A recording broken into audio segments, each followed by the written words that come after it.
প্রিয় ছাত্রছাত্রীরা, আজকে আমি তোমাদেরকে এই ভিডিওর মাধ্যমে ক্লাস 11-এর ভূগোলের যে প্রশ্নগুলো দেওয়া আছে সেমিস্টার 1-এর জন্য আবহাওয়া ও জলবায়ু এই অধ্যায় থেকে 40টা এমসিকিউ প্রশ্ন আজকে আলোচনা করবো আমরা এই ভিডিওর মাধ্যমে, এবং এর আগের যে চ্যাপ্টারগুলো ছিল সেগুলো আমরা আলোচনা করেছি। তোমরা প্লেলিস্ট থেকে সেইগুলো প্রশ্ন উত্তর দেখে নেবে। তো আজকে দেখো আবহাওয়া ও জলবায়ু এই অধ্যায় থেকে তোমাদের 40টা এমসিকিউ প্রশ্ন আলোচনা করব। প্রথম প্রশ্ন, বায়ুমণ্ডলে যে গ্যাসের পরিমাণ সর্বাধিক তা হলো নাইট্রোজেন। তারপর প্রশ্ন, ভূপৃষ্ঠ থেকে উপরের দিকে বায়ুমণ্ডল প্রায় কত কিমি পর্যন্ত বিস্তৃত? এটা হবে 10,000 কিমি।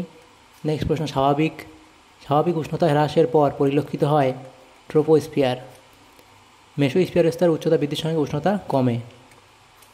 নেক্সট প্রশ্ন, বৈপরীত্য উত্তাপ লক্ষ্য করা যায় বায়ুমণ্ডলের যে স্তরে, সেটি হলো ট্রোপোস্ফিয়ার। নেক্সট, সূর্য থেকে আগত অতিবেগুনি রশ্মি শোষণ করে ওজোন স্তর। একটি গ্রিনহাউস গ্যাসের উদাহরণ হলো কার্বন ডাইঅক্সাইড। বায়ুমণ্ডলের শীতলতম স্তর হলো মেসোস্ফিয়ার। বায়ুমণ্ডলে নাইট্রোজেনের শতকরা পরিমাণ হলো 78.08%। নেক্সট প্রশ্ন দেখো, বায়ুমণ্ডলের কার্বন ডাইঅক্সাইডের পরিমাণ হলো 0.03%। অতিবেগুনি রশ্মি শোষিত হয় স্ট্র্যাটোস্ফিয়ারে। বায়ুমণ্ডলের যে স্তরে মেরুজ্যোতি দেখা যায় সেটা হলো আয়নোস্ফিয়ারে। বায়ুমণ্ডলের সবচেয়ে উপরে যে স্তর রয়েছে তা হলো ম্যাগনেটোস্ফিয়ার। বেতার বা রেডিও তরঙ্গ কোন স্তর থেকে ফিরে আসে, সেটা হলো আয়নোস্ফিয়ার থেকে। বায়ুমণ্ডলের নিচের স্তরে জলীয় বাষ্পের পরিমাণ সবচেয়ে বেশি। ওজোন ধ্বংসকারী মূল গ্যাস হলো সিএফসি। বায়ুমণ্ডলের একটি কঠিন উপাদান হলো লবণ কণা। ওজোন গহ্বরের অস্তিত্ব প্রথম ধরা পড়ে আন্টার্কটিকায়। প্রাকৃতিক সৌরপর্দ বলা হয় ওজোনোস্ফিয়ারকে।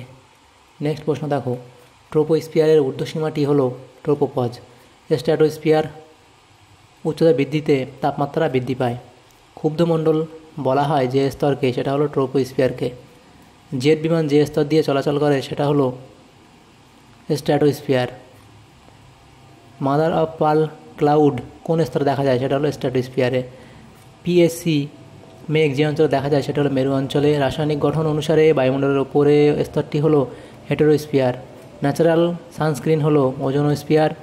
আন্টার্কটিকা মহাদেশের উপর সর্বপ্রথম ওজোন গহ্বর লক্ষ্য করেন যে বিজ্ঞানী, তা হলেন ফারমেন। শান্তমণ্ডল বলা হয় বায়ুমণ্ডলের যে স্তরকে, সেটা হলো স্ট্র্যাটোস্ফিয়ারকে। বায়ুমণ্ডলের পরিবর্তনশীল আবহাওয়া দেখা যায় যে স্তরে, সেটা হলো ট্রোপোস্ফিয়ার।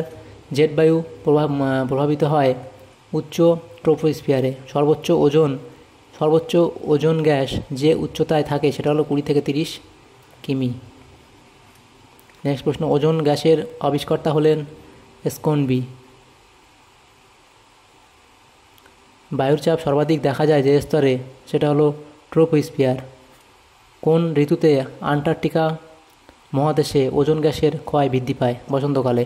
ট্রোপোস্ফিয়ারের প্রতি 1000 মিটার উচ্চতা অন্তর উষ্ণতা হ্রাস বৃদ্ধির হার হলো 6.4 ডিগ্রি সেন্টিগ্রেড। ক্লোরোফ্লোরোকার্বন গ্যাসের আবিষ্কর্তা হলেন টমাস মিজলে। উষা ও গোধূলি সৃষ্টি হয় যে বায়ুমণ্ডলীয় উপাদানের উপস্থিতির কারণে, সেটা হলো ধূলিকণা।